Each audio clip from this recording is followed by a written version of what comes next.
Unfortunately, we take an L on last week's Locky Trinity and Locky Two-Step as Melissa Mullins goes out there and lays a dud for us. I was very confident in her ability to ground Nora Cornell and do some big damage from that top position, eventually working to a finish in that second round, but it seemed like she hit some sort of a wall. I don't know if it had to do with the weight cut, but her gas tank was completely on empty come the second round, and Nora Cornell was able to take full advantage, knocking her out and pretty much ripping up both of our Locky Trinity and Locky Two-Step tickets. Again, we're in some solid profit with those free parlays throughout the year still, so I'm not hanging my head too much here, and I'm pretty confident that we can get back on track this weekend. Reminder, check out the PFL breakdowns if you haven't already, as that card takes place later today, and then all the other great content that we got for UFC 300. Check out the channel, hit that subscribe if you haven't already, and enjoy the content. All right, let's get right into it. Reminder, I drop this parlay for the Patreon folks every Monday or at least Tuesday, depending on when I finish my studying. All right, let's get right into the Locky Two-Step. First step up is going to be Bobby King Green as he takes on Jim Miller. And I think that this is a matchup where he'll be able to showcase his striking advantage. And although Jim Miller presents some early danger and threat with the big power that he's able to throw and often going out there and finishing his opponents early, I think that we'll see Bobby Green roll with the shots well enough and really make Jim Miller start to wear the activity of the fight, countering him effectively, throwing his combinations as he usually does, and I think he ends up going out there and outboxing Jim Miller, winning this fight on the scorecards and hopefully cashing the first step in our Locky Two-Step.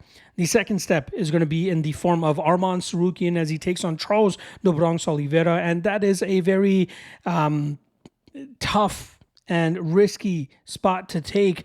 I know, I get it, Charles Oliveira is very dangerous, but I think that there are two guys that will more than likely always have his number. The first is Makhachev, who was the one in the 12-1 run that Charles is currently on, and Arman Tsarukyan, who has a very similar game to Islam in terms of being able to be very grappling dominant, but also has some decent enough striking skills to really keep Charles on the back foot, or at least worried about the big power that's going to be coming his way. So I do think that we see Tsarukyan actually exploit Charles Oliveira's confidence on the feet, land a big shot, put him down, put him out, and cash this Locky Two-Step for us. Now, this is one of those weird weeks where there was some reverse action on some of the lines here. I think it was either the Bobby Green, actually it was the Tsarukyan side, where when we locked this parlay in earlier this week, we got plus 120, which is the official number that I'm going to track for the record that we have in the description below.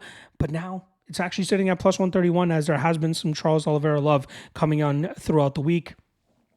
I guess I'm not that surprised, but I still feel confident in Tsarukyan, even though the line was moving against us there. All right, to complete the Locky Trinity, we're going to look over to the main event, as I think that Alex Poatampa should be able to have a big enough striking advantage over the returning Jamal Hill and eventually make him pay and knock him out.